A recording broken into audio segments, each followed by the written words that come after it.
going on, everybody, and welcome back to my channel, Movie Files. Elliot back again with my weekly recap, breakdown, and review of the Season 1 finale, Episode 8 of Amazon Prime's Invincible, which was titled Where I Come From.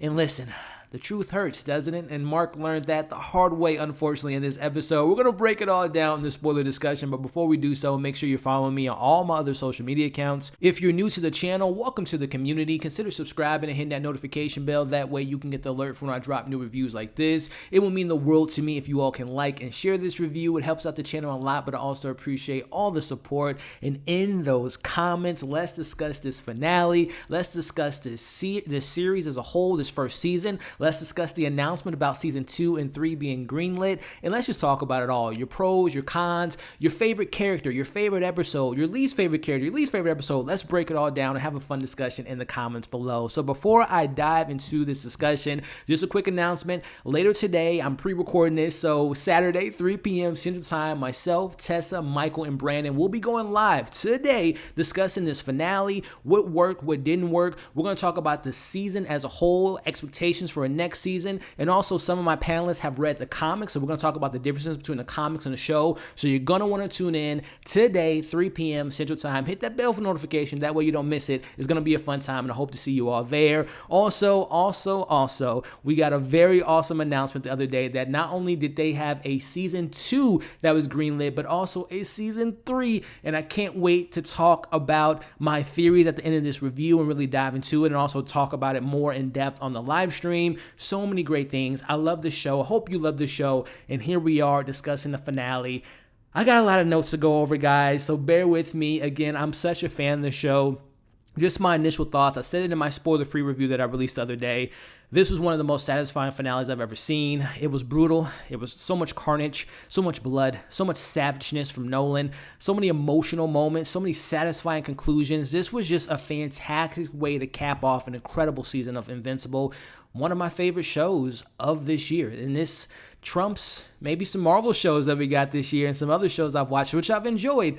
But man, this just hit on another level because I didn't have expectations going into Invincible. I said it in my very first review. I haven't read the comics. I've heard of the IP, but I wasn't familiar with it. And this series floored me, man. Robert Kirkman, the way he writes these characters, the voice acting was incredible. The animation was phenomenal. I know some people in the comments and some of my reviews said they thought the animation was a little on the weaker side, but I don't watch anime. I don't watch a lot of animation, so to me, it was gorgeous. I love the character developments, the story, the superhero's journey, the struggle that Mark went through, struggling between his life and being a superhero, the secrets with Nolan, Debbie's performance, all the creatures and all the Guardians of the Globe, the defense team. I love this show. I can't stop talking about it, and we will continue the conversation again on Saturday, today, 3 p.m. to discuss more, but I just love this finale, and we're going to break it all down. I'm just really geeking out because I had such a fun time. So let's get into this recap as the episode opens up immediately after events of last week's brutal nature of Nolan going through Cecil's kind of, course of action to stop him. We see him, taking out Immortal, and we just see Mark seeing the lifeless body of Immortal. We see Mark looking at his dad's hands where there's blood dripping on his hands, and he's confused. He doesn't know what the hell to think of the new reveals. Again, as I said, the truth hurts, and Mark learned about the truth in this episode. To my surprise, we see Mark punch Nolan right off the bat, saying that, Dad, just let my dad go. He's thinking that he's under some type of mind control. There's some type of villain maybe in his head, but no, that's not the case. As Nolan tells him, stop, it's me. It's just me, son. And they have the conversation. He tells Mark where he's from. So we see Nolan telling Mark the truth, that he was indeed from Viltrum, but he tells them the true intentions of the Viltrumites, as he tells them that they pretty much go by the mindset the strongest will survive. So they kill off all the weak, and we see that they are the most efficient. They're the most feared planet in the entire galaxy. And they start to take over the galaxy. They take over thousands of planets, but they start to realize that they're kind of stretching themselves a little bit too thin. So their elders, the leaders of the Viltrumites, they come up with a plan to put their highly trained elite soldiers off to these individual planets. And Mark learns that Nolan was given the planet Earth, and we see that he was to weaken Earth from the inside out. And we see the flashback of him being, why he fell in love with Debbie, and the stuff he says about Debbie just just broke my heart. But we learned the truth that they want to conquer and be the #1 planet on the entire galaxy. And if you're not a part of that plan, they're going to take you out, no problems whatsoever. You don't want to go against the Viltrumites because they can take you out pretty easily. So that already sets the stage for future seasons.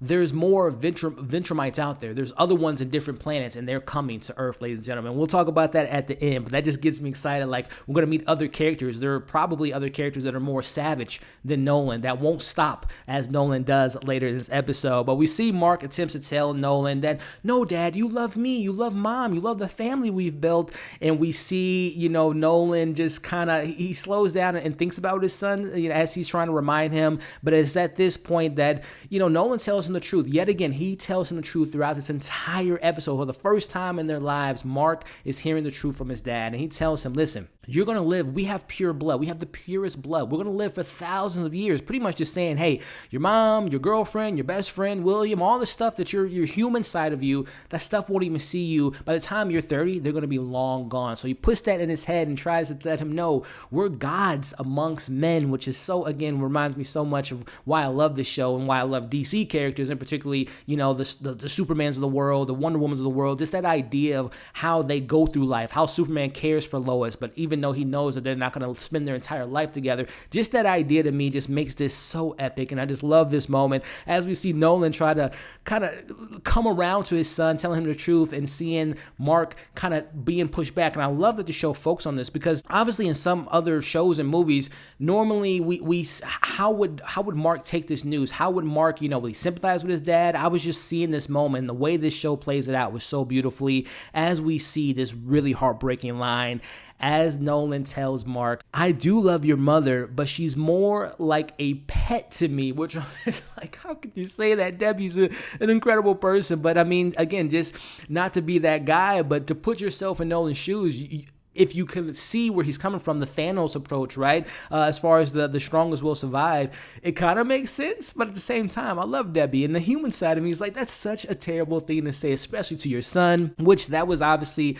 a point in which pissed off Mark. And we see Mark trying to kind of fight for himself, which doesn't last that long, as he says that, Mark hears from his dad, this is not my home. I won't want to live here another second. I'll burn this earth to the ground before I stay here for another second. And again, seeing this fight between not only a father and son, but you're seeing Invincible, or I should say you're seeing Mark versus his dad, Nolan, and you're seeing Invincible versus Omni-Man, and the fight begins. And listen, ladies, it's not much of a fight. Let's just be honest. This is a one-sided fight, if we want to call it this, because it was pretty much a father showing his son the lessons, right? This is the talk, right? This is the talk that a father gives his son, but a much different talk, right? He tells him the truth of his legacy, but he tells him the hard way. Again, the title of this episode, Where I Come From, and that old saying that the truth hurts, and the truth literally hurt Mark in this episode, because literally we see the most brutal stuff I've ever seen, and at least in a very long time. As we cut to seeing Nolan just tossing Mark around like a rag doll,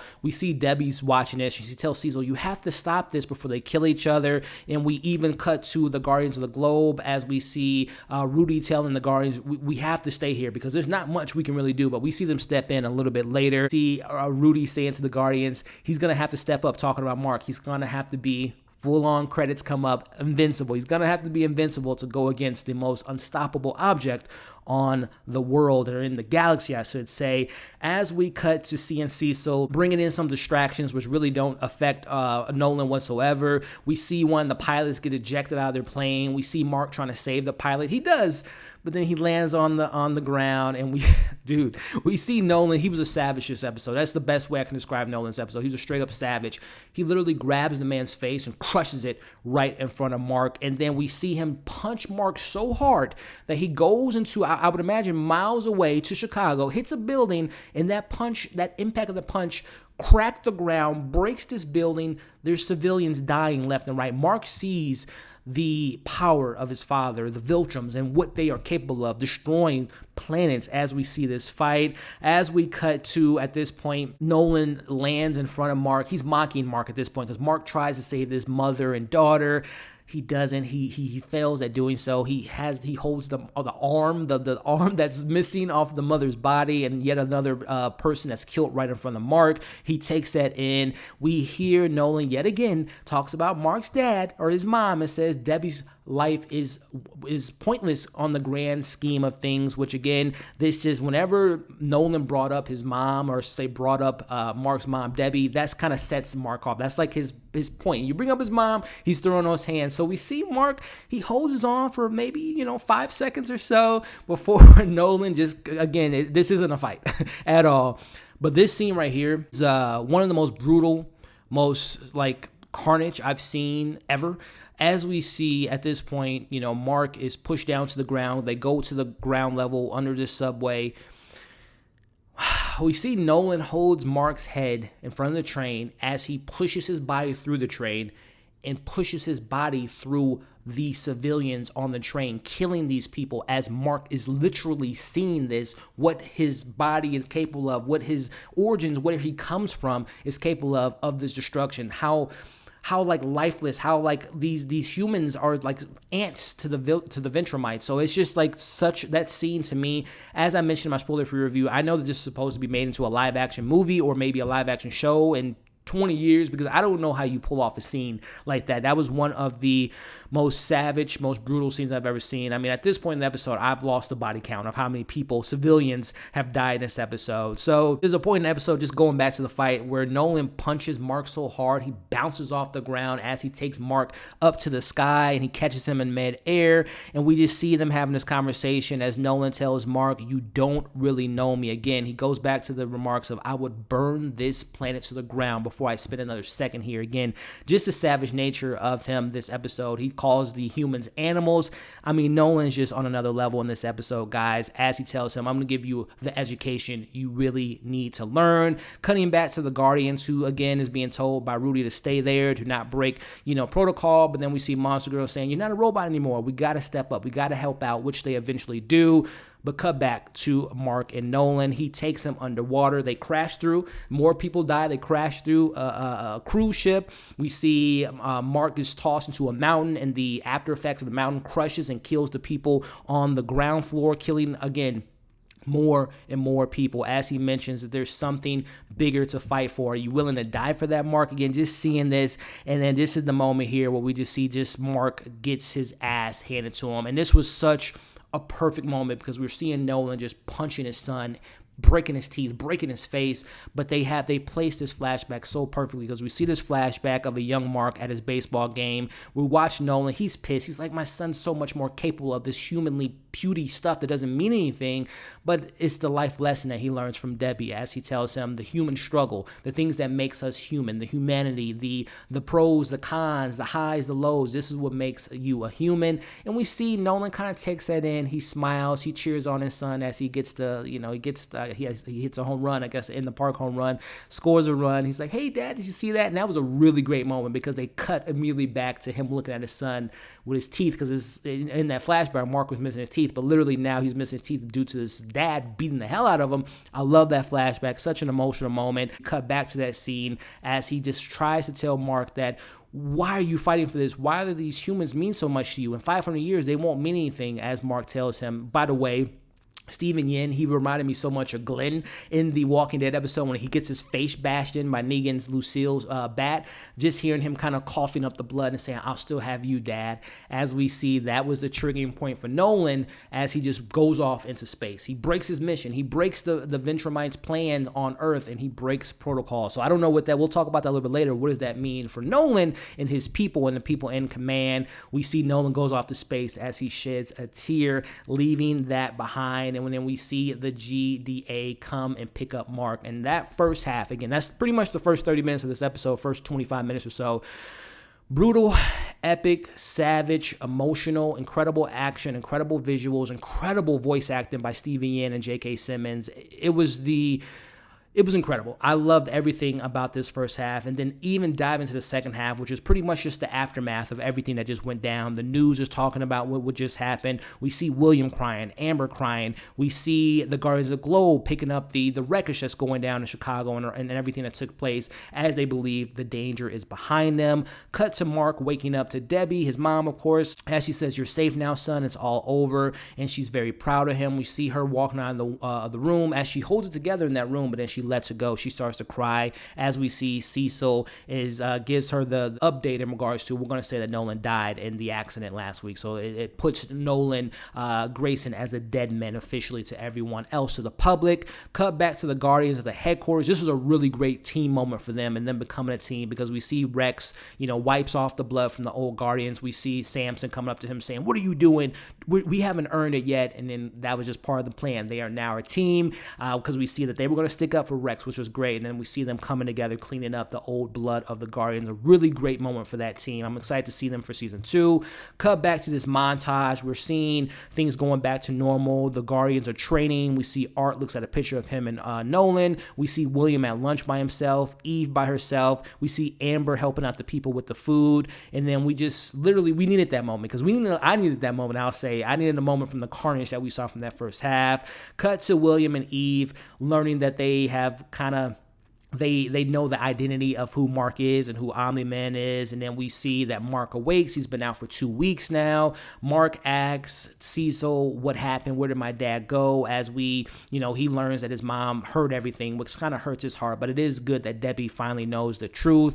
As we see Cecil take Mark to the secret facility, he shows him behind the scenes of weapons, them bringing back Immortal, which I mentioned last week. There's no way Immortal's dead. He's lived through centuries and never been dead, but he's coming back. I hope he's going to be bigger and better than ever in season 2. But we see all this technology behind the scenes. Cecil tells him, the tap water that Americans drinks, it kind of, you can't see this stuff that we have behind the scenes here. But that was a really cool moment. But we see Mark being asked by Cecil, "Do you want to be the superhero that Omni-Man was?" Which Mark initially says no, because he needs some time. And I don't blame Mark at that moment. It was a lot to take in about his dad and the truth and where he comes from and what his dad did. Cut to Mark and Debbie at their home again, as things have been taken care of at this point. We see Mark goes over to a picture of him and his family.